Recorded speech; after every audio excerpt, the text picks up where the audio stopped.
All new at 11, protecting children without enough school resource officers is a dilemma that's dividing Moore County leaders tonight. Yeah, heated debates erupted over a controversial plan to hire private, unarmed guards for elementary schools. CBS 17's Harrison Grubb was inside that packed meeting. A marathon and at times fiery conversation about addressing school resource officer shortages in Moore County. I call 3 school districts around here. We're the most vulnerable school districts of the neighboring ones.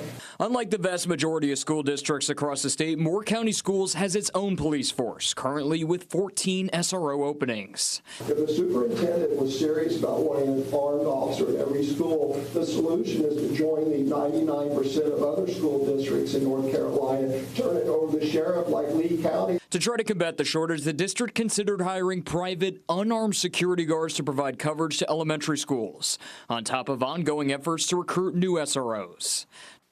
I deal with criminals every day, and I can tell you guys that hiring unarmed security to protect our children is not a route you want to take. At the recommendation of the superintendent, the board considered a nearly $335,000 contract for these security officers.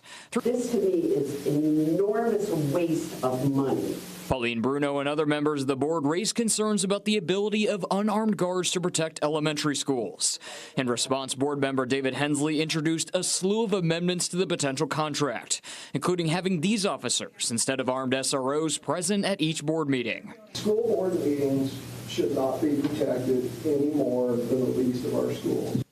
Following a lengthy back and forth over the amendments and debate over the contract as a whole, the superintendent decided to poll his recommendation.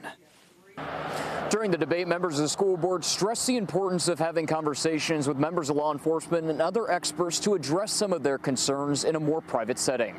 In Carthage, Harrison Grubb, CBS 17 News.